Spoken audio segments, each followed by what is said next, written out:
Floor. All right. Hopefully, I present this right. Come on. All right. So, good afternoon, everyone. So, my name's Darren Shelcusky. Dan said I'm veteran in the automotive industry. Come this end of June, I will be finishing 43 years in the industry. So, very deep knowledge in the automotive, and I think you're going to hear a recap of many of the talks that you had today. I've had the privilege to sit through many of them, plus some things that you haven't heard from any of the other speakers too. So, I always start out with that. I mean, I love quotes, and you can see some of the great minds. Software is eating the world. APIs are eating software. I add my own to this list. Attackers are eating APIs. So I want to show you today how attackers are eating APIs today, and what we can do about it as an industry. So you got to get the perspective right to begin with. At the end of the day, for those in cybersecurity, you got to think yourself like a sheepdog. And sheepdogs are different than the sheep. They're smelly, they're ugly, they don't look like them. And typically, the sheep don't like the sheepdog until the wolves attack. Then they'll like the sheepdogs. Only then will sheep accept and respect the sheepdog. So take this in there. It's like cybersecurity. It's like the developers don't like cybersecurity, but when there's attacks, then cybersecurity is our friend. So, and one of the best analogies that on there, in fact, boss said, we're not here to be liked, we're here to be respected, because our mission is to protect the flock and to confront the wolves. So, what is this new reality for automakers? Okay, guess what? Cybersecurity, the automotive industry, in order to sell vehicles now in certain markets, has to pass cybersecurity tests. So just like a crash test or an emissions test, cybersecurity now has to pass, or vehicles have to pass cybersecurity tests in order to sell the vehicle. And this includes the connected ecosystem and the APIs. So the APIs now are actually under governmental body regulations in many countries. So what does it mean if you don't pass? Well, failure to comply will result in inability to sell vehicles in 56 UNECE member countries. So these are some of the vehicles, and if those are recognized, there's some VWs and Porsches in there. These vehicles can no longer be sold because they could not pass cybersecurity regulations and cybersecurity tests. Okay, so getting it wrong, not doing it right, has implications specifically to our core business, which is manufacturing, selling, marketing, and servicing vehicles. So it's not a nice thing to do or a great thing to do. It's a you must do it type thing, which kind of really raises the bar, for us as an industry. The scope is much larger than in-vehicle risk. Okay, everyone knows that situation on the left back in 2015 when there was GPAC, but what they don't know was 3 years of research to exploit for a single OEM. Okay, back in early 2023, Sam Curry and a cast of characters basically they hacked the entire automotive industry. What they did, it took several months from research to exploit for every major OEM. So what did Sam Curry and his team do? They basically highlighted that APIs are really the soft underbelly of the automotive connected ecosystem. So think about it, okay? So everyone's focused on the left because that's cool and whatnot, but it's really the right is the growing threat to the whole ecosystem as a whole. So when we come to the idea of cybersecurity and regulations, what does that mean? What is relevant? So this is the definition. Anything that can remotely query or change the status of a vehicle is cybersecurity relevant. Okay. Well, what are some of those things that can remotely query or change the status of a vehicle? Well, guess what? Behind every one of them, there's an API. Okay. There's software updates. Over there are software updates. There's vehicle diagnostics. There's the provisioning of secrets. When you go into the electric world, there's things of plug and charge. So there's all these kind of things that are interacting with the vehicle through connections physically outside the vehicle and talking via APIs to and from the vehicle. These are all cybersecurity relevant assets from the perspective of regulation and the WP 29.1, which is the regulations that automakers have to apply meet. So what does that mean going forward? Okay. I'm going to take a step back because I hear this a lot. People misunderstand the difference between safety and security. I hear them used in the same sentence and they're not. So what is that? What is security. A security threat originates from an intentional human behavior, the so called bad actor. I'm intentionally trying to do something. Whereas a safety risk originates from one of two things: a force of nature, physics, or an accidental human behavior. I have my hand stuck out the window and we're trying to put the window up. That is the difference. Why is that important? Because we as an industry can make a vehicle safe. However, if we don't make it secure, meaning that if someone can bypass the safety, game over, you're already lost. If I can bypass security and I can compromise the safety, it's all over. You know, and the analogy in the model I came up is, think of it as a conjoined twin that share a single heart. Okay. If you try to separate a conjoined twin with a single heart, one of them's going to die. Okay. You cannot separate safety and security for assets such as, safety critical assets. It's a vehicle. So the bottom line is that there's a bumper sticker on the bottom. Safety requires cybersecurity to ensure that safety is not compromised throughout the lifetime of the vehicle. So, so when you think about that for a moment, cybersecurity becomes much, much more important for safety critical devices. This is the other conception. If you don't walk away from anything else today, get this notion out of your mind. A vehicle is not a smartphone on wheels. They're safety critical devices. The primary use case for a vehicle is driving. They're subject to extensive regulations related to safety, emissions, and now cybersecurity, like I just mentioned. Okay. We have to allow vehicles to be serviced by untrained personnel, untrained individuals. Right to repair laws allows anyone to work on the vehicle, whether they know what they're doing or not. Smartphones. How often do you replace your smartphone? 3 years? 5 years? Average vehicle is on the road for 15 years. Okay. Leave your smartphone in your vehicle overnight or on the dashboard, cold weather or hot weather. See how well it works. So these are just some of the differences, fundamental differences between a vehicle and a cell phone. So this is a real bad model. You just strike this from your vocabulary. As an industry, every industry, we're asking this question: what is an acceptable level of risk? Risk is nothing more than likelihood and the impact. So for this gentleman fixing his truck, he's rolling his truck. I look at what's the likelihood of one of those beams slipping and what's the impact to the individual when it does. Okay. Or if you put it in terms of safety, frequency, how often does it happen? Happens once, and what's the consequence? Catastrophic. So whether you're looking at through the views of safety or security, they're the same thing. They employ risk matrix. Again, going back to my conjoined twin there, you can't separate the two.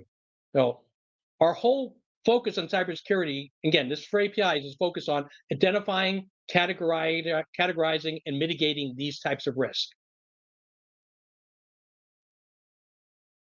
So for those who are engineers in the audience, engineers love equations. Okay. So what is vehicle risk? Vehicle cybersecurity risk is a summation of everything done from vehicle concept through product development, through production, through operations, through maintenance, through decommissioning. So we as an industry, we are responsible for ensuring that cybersecurity risks are monitored, detected, and mitigated for the lifetime of the vehicle. Remember I said the average lifetime of a vehicle is 15 years. So securing a connected vehicle fleet over its lifetime, this is a non-trivial effort. It's a significant effort that the automakers undertake to do this. So how do we, again, this is how, when I started the API security program at Ford, how did we approach it? Very simple. Contract. Okay. API contracts, we like to call the open API specification of the Swagger, work together just like a well-written legal document. Okay. At the end of the day, why do we have a legal document when we do something? It's to protect the producer and to protect the consumer. It's measurable. It's enforceable. All these things why you have a contract. No different than an API. If you don't take this approach, again, now is the time to start. It's never too late. When I hear teams say, well, we're trying to discover APIs to see how they work, we're inventorying them, and we hope that they will be able to work. We're monitoring, but we're not sure how it's supposed to behave. You're guessing. And as an engineer, when you're unsure, that's very dangerous. So guessing is not good. So what did we do? We established the API contract as the single source of truth. Okay. The Swagger or Open API Prospect is what we call design intent. This was the intention of the design for this API. Then a service was built. So we view that in the industry as built.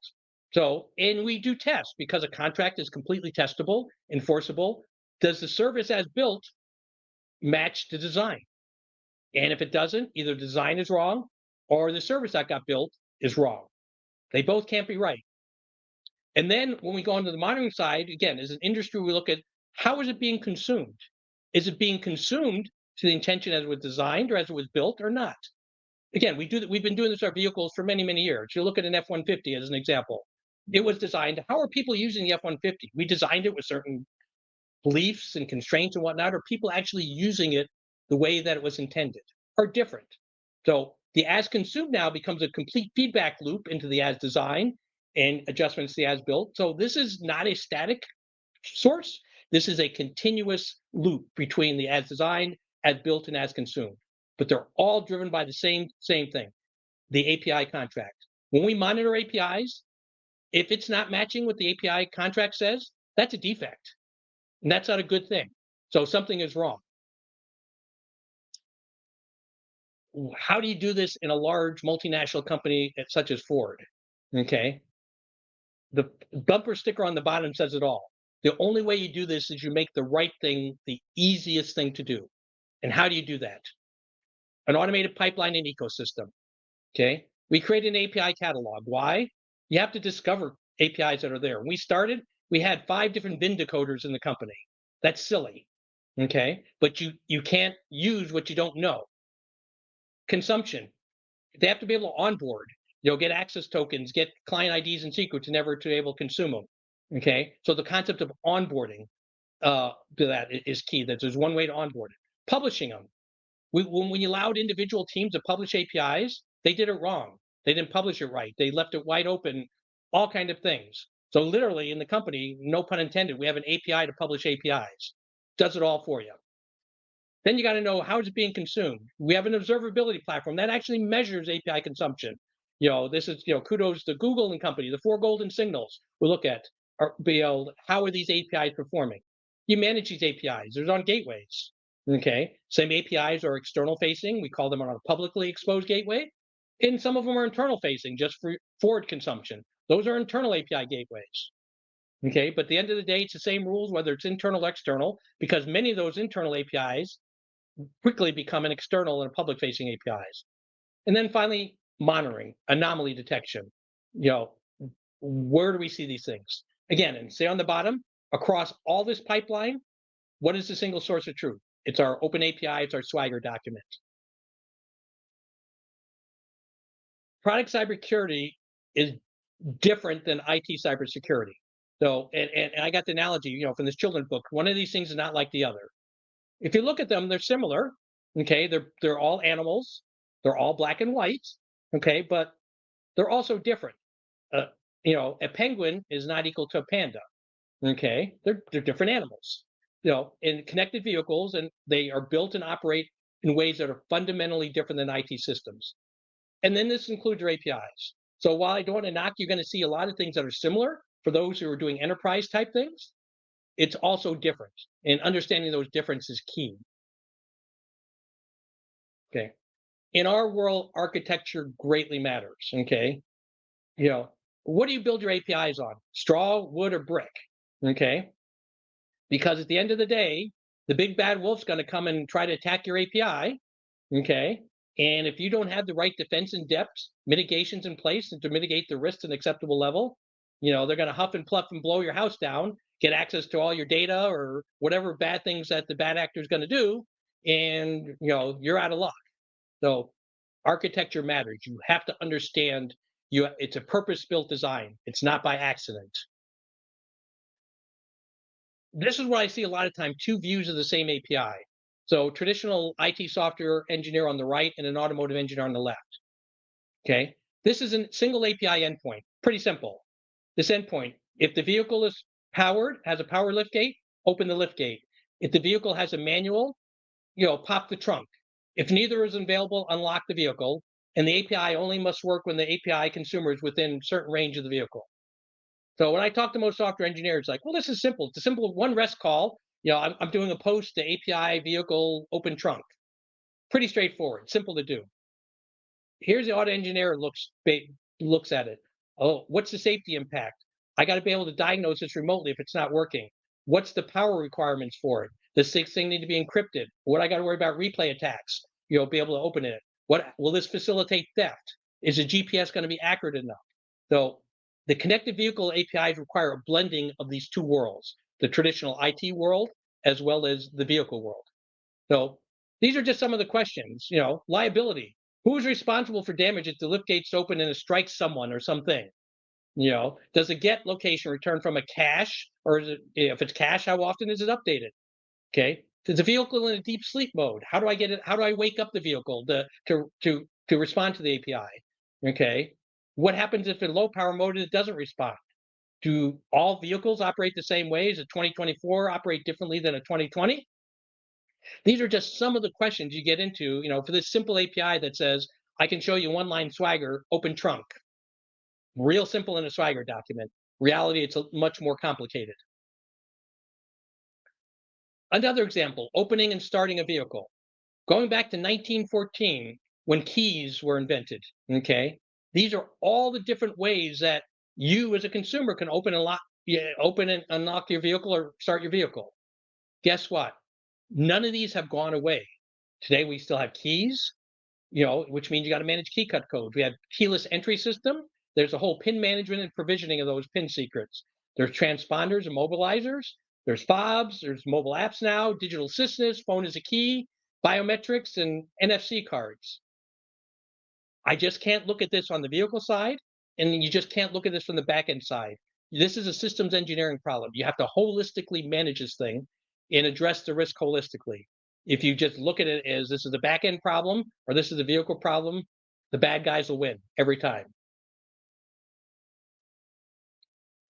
API has gone wild today. I think with Sam Curry and with the work that he did for the industry has shown you that APIs are gone wild. When I was reading, his report, it would remind me I was actually playing, OWASP top 10 bingo. It's like putting a bingo chip on the card and saying, hey, look, there's Ebola, there's a broken authentication, there's an unrestricted consumption. Every one of them was hit. And depending on where your company is at on that, this is a racetrack. It's a constant, you're going to be addressing these things. But most people realize the OWASP top 10 is nothing more than a framework or guideline. Just about every API attack, and you got to view it this way, is effectively a zero-day novel attack that exploit recent and unique changes to your APIs. There's no universal one out there that I can generally take from company to company. It's specifically attacking something that you did, and it's unique to your company. So think about that for a moment. That API exploits are effectively zero-day novel attacks against your APIs. You have to think of it like that. So I love this. When I was growing up as a child, every night at 10 o'clock, this would come on the TV, this public service announcement. It's 10 o'clock. Do you know where your children are? Okay. When I changed it, it's 10 o'clock. Do you know where your APIs are and who they hanging out with? Okay. It's sad when I hear these presentations today that most organizations are unaware of how many APIs they have. And all these API vendors are selling wonderful products that I'll help you determine what you got. That's an approach. It's a really bad approach. I'll tell you that right now. Okay. Add to that now third-party APIs. Okay. And ask people on this. Do you know how many third-party APIs you're consuming in your company that you have corporate data in it? How are they protected? You're going to find out reality. Most of them are using API keys, which I'll cover here in a future slide. API keys are evil. All right. We as an industry are required. UNECE regulations require organizations to maintain an up-to-date inventory of cyber relevant API assets and have their risk assessed. So anyone who's an API security knows lack of API visibility undermines a basic principle of security. If you don't know what's out there, you can't secure it. APIs are the epicenter for exploitation. Okay. These are from previous presentation. Basically, 75% of cyber attack targets APIs.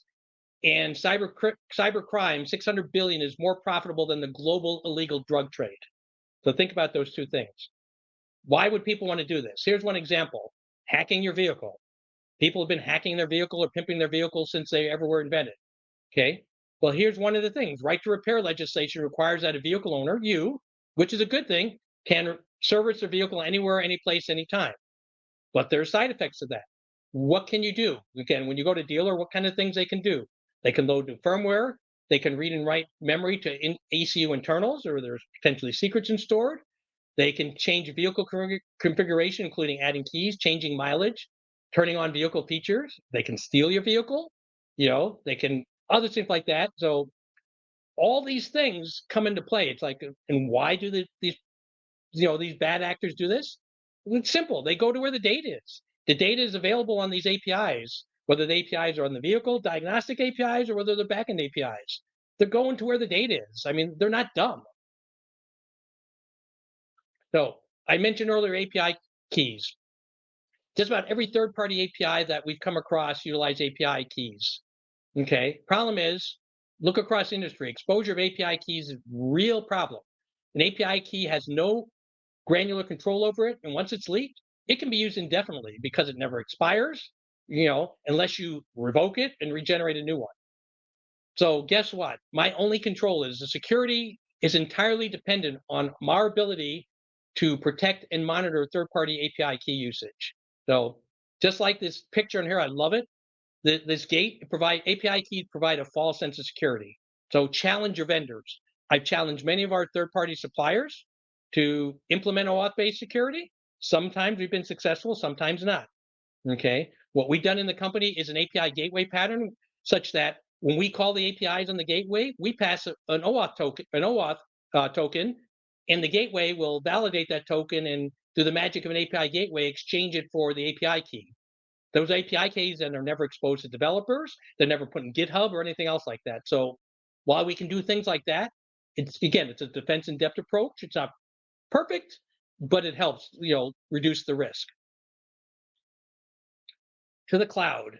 Again, we've moved to the cloud. Well, guess what? So are the cyber criminals. And every picture I see of the cloud, it's these nice white fluffy things. And guess what? If your cloud's compromised, your cloud becomes a tornado, and it's going to attack you or attack your vehicles. Okay, and a lot of these things in the cloud you may not control or have advantage of. So always remember, criminals are moving to the cloud too, and a cloud can turn into a tornado to attack you. Many of the risks are hidden. If you actually look at it, how much of your code do you actually own? Most people, the code and any of their products that they're doing, it's about 15%. The other 85% is third-party code or platform code that you're using. Okay. Why does that matter? Accurate bill of materials are critical for ensuring transparency and security. Okay. At the best, you're going to get these third parties that'll give you CVEs or CWEs, but they lack context. Okay. If I'm on an embedded system with a headless embedded systems, a lot of these don't even apply. And we as a company just can't take, here's 100 CVEs, CWEs, and send them to a supplier and say, fix them. You got these problems. Context is everything. So if you don't manage this right, CVE fatigue is a real thing. And the one concept you got to realize is that vulnerability and exploitability are completely different things. Just because there's vulnerability doesn't mean it can be exploited. Open source. Okay, again, it's like managing a puppy farm. Free puppies. Problem is, a puppy farm has different breeds of puppies, just like there are different breeds of open source. When you get a free puppy, you got to provide medical care, you got to upgrade it, you got to feed it, you got to train your people how to use it, you got to walk it, you got to clean up after its messes, and you got to worry about crossbreeding, open source containing other open source. So again, as attackers increasingly target reusable components, open source, you have to have visibility into these things. Again, most companies are lacking that visibility and they don't realize they're managing a puppy farm. GraphQL. So GraphQL, and I'm going to be blunt, it's akin to exposing a SQL interface on the public internet. I have a queryable schema. Well, guess what? There is no security on GraphQL. So GraphQL as technology is akin to a 1990 database security, where it's like, here's a schema, go ahead. We don't have role-based access control or attribute-based access control. That's an exercise for you, GraphQL user to do. It's akin to 1990 database security, where here's a database schema. Go query it to all you want.